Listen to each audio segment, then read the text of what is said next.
Hey, it's Kim Komando Today. It's your fun podcast about all things digital. And what's different about the Kim Komando show versus Kim Komando Today is that Kim Komando Today is a place where we can actually talk to people. I mean, not just like talk to everyday people. I mean, talk to people that have things going on in the news. And then joining me, as always, is Andrew Babinski. Hi there, Andrew. Hello, Kim. How are you? So we're going to be talking to a couple in just a few minutes about their OnlyFans account. Have you ever thought about getting an OnlyFans account? Not for 1 nanosecond. I've actually, and this is the honest truth. I've never been on OnlyFans. I don't know how it works. I don't know if you pay monthly. I don't know if you pay per view. I've never used OnlyFans. I've never gone there either, but I do have a grandmotherly friend of the family, and she's on Only Nans. I've been there. I love OnlyFans. That's a great site. So Gow and Carmen Wilson, they are a married couple, and they like to make sexy videos. And they started an OnlyFans account last fall, and they called themselves the Sexy Happy Couple. Okay. And they quickly grew to 10,000 subscribers. They say that they just do it for fun. Okay, they're having a great time at it, and they're obviously a happily married couple. Okay, now Gow at the time was a chancellor at the University of Wisconsin-La Crosse, and the university found out about the videos in the OnlyFans account, and then Joe was fired from his chancellor position for what the university says. This is a quote: failure to demonstrate appropriate judgment, decision making, and leadership. So he was fired for that. But Joe's also a tenured professor at the same university, and they're trying to fire him from that job too. So Joe and Carmen are here right now to talk to us all about it. So how did you get started on OnlyFans? Where did the idea come from? Well, hi, Kim, and we're delighted to be with you and Andrew, and Carmen's here. Hello. As well. And, I guess we ought to start out by saying we're not the typical OnlyFans people. We didn't set out to make money from this. It was a hobby that we enjoyed. And we thought, let's see what happens if we put it on OnlyFans. And, when they fired me as chancellor, it drew so much attention that we went from, 3 people following us to 10,000 overnight, really. Wow. And yeah, it was quite unusual. And as I say, it's not our primary thing. And so we don't do, a lot of people on OnlyFans, they do what's called custom content, where they interact with people who pay them to do X, Y, or Z and interact. Our thing is we just made some videos over the years, about a 10-year period. And we thought, well, maybe people would want to see them and see if they like them. So we started out making the videos purely for our own home library. We were not intending to release them in any way, shape, or form until last fall. And Joe we had decided that he would step down from his chancellor position at the end of the academic year. And go back to the classroom. And he'd been a very successful, long-serving chancellor, and it seemed like the right time to step back. And I had been in higher education administration myself, and that I had some pretty negative experiences recently, and I decided that I was no longer interested in that kind of a career path. And so we were thinking, well, what next? And I like to cook. I do vegan cooking, and we've made these videos with adult talent, and we combine the vegan cooking with the sex scene. And so we thought, why not put these out there? We put them out on OnlyFans and loyal fans, and really, as Joe said, nobody really cared. A few people would watch them, and then the Universities of Wisconsin administration discovered our videos somehow. Someone told them, and he was fired, and their publicity led to just a huge increase in people watching. Boy, that's fascinating to me. So how did the university come to you? Did they sit you guys down? Did they sit you down, Joe, or did they send you an email, or how did they notify you? Well, they called me into a Zoom meeting and they said, we have a personnel situation we want to discuss. Now, I was chancellor for 16 years, so I did lots of personnel situations, and I knew the attorney, and there was a person from their HR, and then they began asking, well, we heard you have these videos and books, is that true? And so I was like, oh, okay, you found out, and explained what we were doing. And I thought maybe they'd say, well, we have a problem with that and you should take them down and, that kind of thing. But what happened was 7 days later, I got an email saying you're fired. And they also put out a statement to the media about how horrible and disgusting we are. And of course, when you do that, everybody wants to find out what is it. So now I have a question. You said no one was subscribing before the publicity, and then afterwards, do you charge for the page? Yeah, because you have to. Well, we charge. There are different ways that it can be set up, but on the paid wall sites, you have to put a price of some kind. We charge per video, and so once a person would purchase a video, they have it, forever. So they can watch it as many times as they like. And the sites, of course, they need to have a percentage that they take. So that's why you can't give it away there. Right. Okay. That makes sense. And then you also said you wrote a couple of books. Were those posted for sale online in conjunction with the OnlyFans page before? What is the timeline there? No, we put out the first book in 2016. And then we wrote a second book in, about, I think, 2019, 2018, and put those on Amazon, but we use pen names. And there, too, you have to have a certain price. And the books, even today, nobody really cares about the books. Yeah. It's kind of striking how our society now is just so much more video-oriented than print-oriented. So you get fired. Do you go see a lawyer at that point? Well, they launched this big investigation into me, the university system, and they hired some outside attorneys and forensic computer experts, and very intimidating. And I've been around this a little bit. Their gambit is they want me to go hire a lawyer and start spending a lot of money on legal fees. And then they come back and say, well, let's settle this and we'll, pay your fees and you retire. And I wasn't interested in, going down that path. I think there's a real principle here. People forget we work at universities, and universities are supposed to be very staunch advocates for free speech and expression. And so that's what this is really about, although we just finished some hearings the other day, and that was not about free speech. It was all about, what did we do, when, where, how, But to answer your question, I defended myself there. And I think I did pretty well. And Carmen was by my side and was my advisor. And we're waiting now to learn what the hearing committee is going to recommend. So when you say you defended Go ahead, Andrew.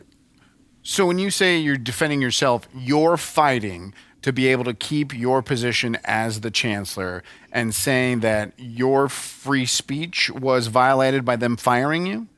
No, he was fired as chancellor, and we accepted that. Okay. And there's some debate about whether, as chancellor, he would have the right to free speech and expression under this instance.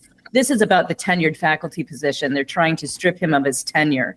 And so the hearing was in front of a faculty hearing committee over 2 days, yesterday and the day before, to see if he should retain his tenure. Okay. And so he represented himself before that faculty hearing committee. If the committee makes a recommendation to the interim chancellor, who, by the way, brought the charges against him, the interim chancellor makes her recommendation to the president of the system, who is the person who initially filed the complaint to have him stripped of tenure. That person then makes a recommendation to the Board of Regents, and then he would have a hearing in front of them. I mean, presuming the recommendation is that he should be stripped of tenure, then there would be a hearing at the Board of Regents. At that point, we would potentially reconsider bringing an attorney in to that. So what does that mean, being stripped of tenure? I'm not familiar because I've never worked in a university setting. Well, you are hired and then you're evaluated for 5 or 6 years, and you have to show that you're a good teacher and researcher and do some service. And then they say, okay, you have tenure. And then that means to be fired from your job, you have to do something, pretty much illegal, or engage in serious, harassment, or do bad things to people. Violate your academic code of ethics, your academic area code of ethics, for example. And so really what we're seeing is, does us putting videos on OnlyFans rise to that level? And I would just say that this is 2024. And, they often cite this Supreme Court case from 2004 about a San Diego police officer who put sexual videos onto eBay. And the Supreme Court ultimately ruled he could get fired. But that was 20 years ago. Twitter didn't exist. YouTube didn't exist. None of the platforms. And I think we've got to, come to grips with that this is a modern era where people are going to do all kinds of things on social media. Should that be regulated or not? And how and by whom? Now, knowing what you know now, what you guys have experienced through this entire process, in the first interview, if they would have said, hey, can you just take the stuff down? Hopefully nobody will find it and we'll move on. Would you have agreed to that then? I guess I'm 63 years old and Carmen's a little younger than me. And so I'm at a point in my career and life where I want to be who I really am. And so I don't know that we would have accepted that deal. Okay. Was there anything in like an employment agreement, a contract, anything that you signed that they can bring up to you to say, hey, listen, you agreed that you would not do X, Y, or Z? So often in these kinds of positions, there's a morality clause, particularly at private institutions, but not at public institutions. So there was nothing like that in Joe's contract as a chancellor. There is a vague phrase that says you can't do anything inconsistent with the mission of the university. They tend to say that this was inconsistent. I would argue that the mission of the university is to find the truth and disseminate the truth. And so we're doing something that, is really important because, consider how many people look at adult content. I mean, it's more popular than Netflix, some of these sites. And so we ought to be talking about that. Well, when you talk about morality, I was thinking of all the frat houses and the frat parties. Yeah. Well, that's funny, Kim, because we have been contacted by students or people who are former students that say, I put myself through college doing stuff like OnlyFans. And I think one guy was actually on it. That's right. So it's not like the students wouldn't be familiar with this.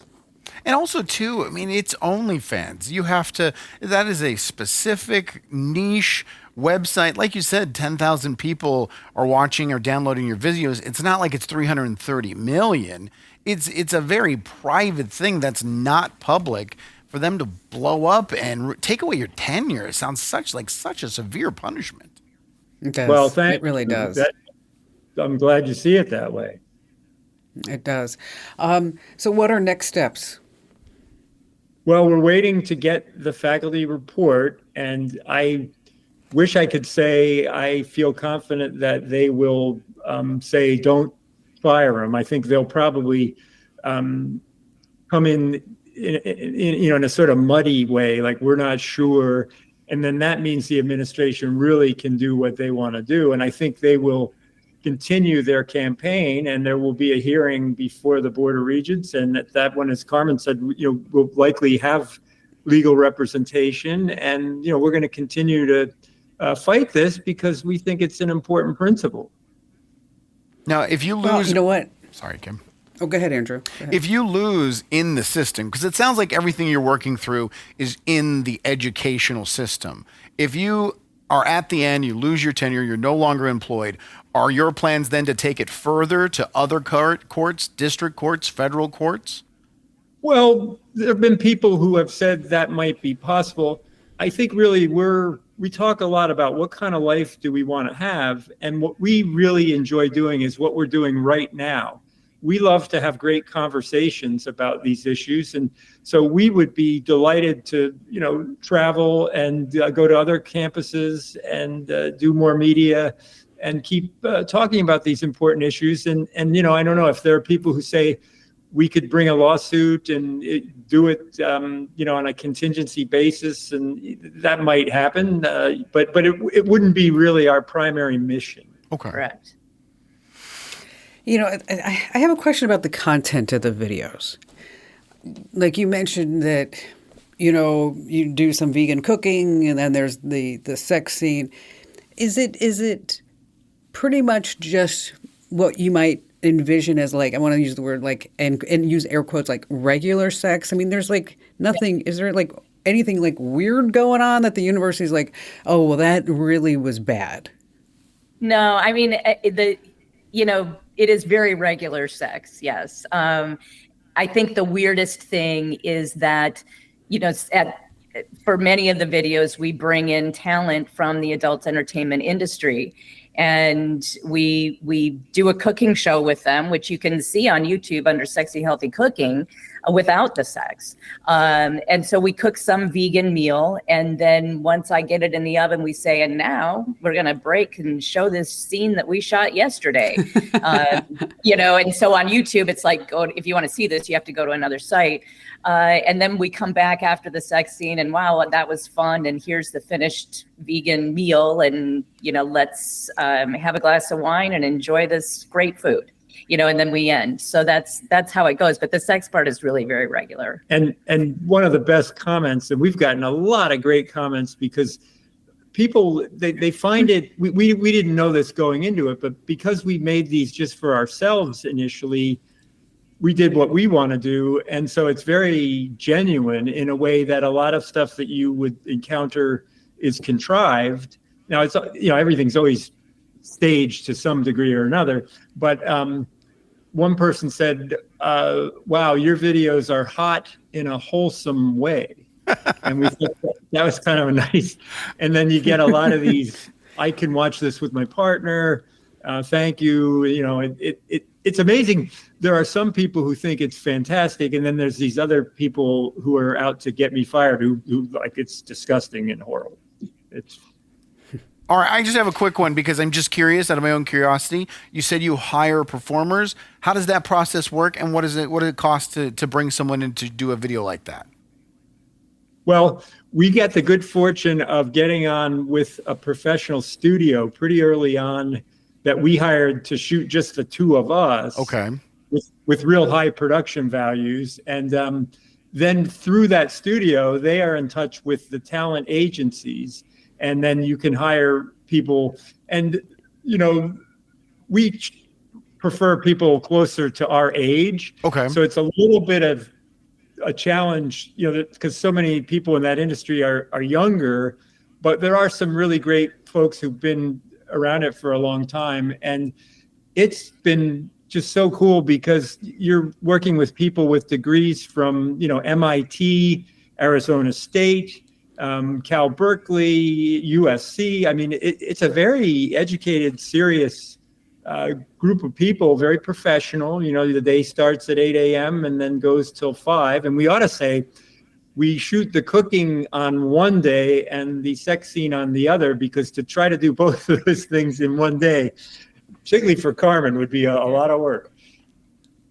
But one of our goals is, as we do the cooking, we interview the talent. And one of our goals for those interviews is to really show how, just to humanize those folks, because, people don't, a porn star, what is that?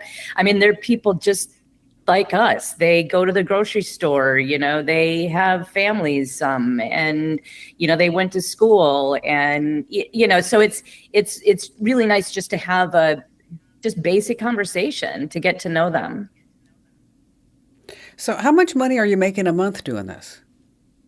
Well, we should preface that by saying that, each one of the videos probably cost about $6,000 to make. We made, like 15, 20 over the years. And so we've spent a good deal of our money.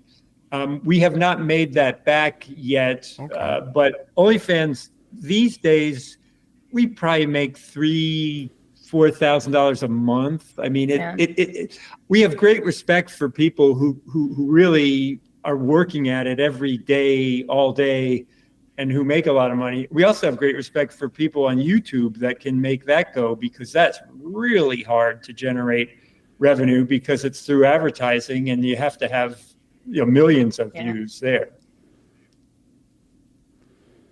Yeah, I can totally relate. What we say here in the studios is we will look at our YouTube revenues and we'll say, okay, so is that like 12 avocado toasts, or is that 15 avocado? Yeah, we might get 4 Starbucks coffees a month off of YouTube. Well, guys, thanks for being here. Please keep us posted on what happens. We will do that. This has been a pleasure, Kim and Andrew, and we'll come back anytime you'd like. Yeah, thanks so much for having us. We're really grateful. Well, thanks for being here, guys. Thank you. How do you fire that guy? He's such nice people. They are nice people. He's just living life. That's all he's doing. He's not trying to hurt anybody. He's not trying to make the university look bad. He's just living his life. He's sitting there doing a couple of sexy videos and a cooking show. What a joke. With his wife. Yeah. With his wife. Oh, and some hired help. Them too. So does this make you want to go out and get an OnlyFans account? Because if it does, I'm just telling you right now, you are going to lose your job. You will, Andrew.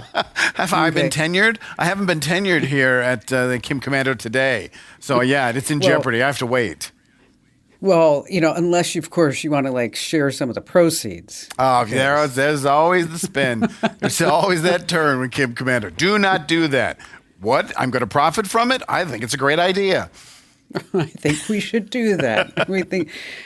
I'm still trying to get my feet off of that one website, the foot fetish website. Yeah, I made a mistake. You're not making any money off of that either. No, and I made a mistake. Okay, I was sitting there in Hawaii, and I had my feet up on the lounge chair, and I took a picture of my feet with the ocean. And now, I don't know how many people are doing weird things. The internet then attacks. What's that website called? You want me to mention it again? No, please don't. I won't. I promise. I won't. Well, before we leave, I just want to remind you, make sure that you sign up for our free newsletter. Head over to getkim.com. Over 500,000 folks get my newsletter every single day, and you're going to just totally love it. And if you don't love it, you can unsubscribe. There's a one-click unsubscribe link at the bottom of every newsletter. You're going to have to redo that. Your audio cut out. Oh. And your video cut out. Thanks, Andrew. You're welcome. Do you want me to just do the close without the video? Wayne, do you want to just do the audio without the video? There, you're back. Nope, you're gone again. What's happening? Am I here? Yes, I'm here. Okay. Go ahead. Okay. Hey, if you ever run across a story in your local news, you're like, hey, you know what? Okay. If you ever run across a story in your local news or even nationally, and you're thinking, oh, wow, that person should be interviewed by Kim Komando. Well, here's what you need to do. Go to komando.com, and then up at the top, there's a button that says Ask Kim. And just fill out that form, put the link to the story in there, and then we will hunt that person down. Which, speaking of our website, if you haven't been to komando.com lately, oh my gosh, you are totally missing out. Speaking of money, I actually lowered the amount of advertising on the website. What? Yes, lowered the amount of advertising. So go to komando.com, komando.com. When you're there, hit the link that says free newsletter, sign up for our free Sign up for our free newsletter because you're going to love that too. And don't forget to tell one person about Kim Komando today. Why? Because knowledge is power, buddy.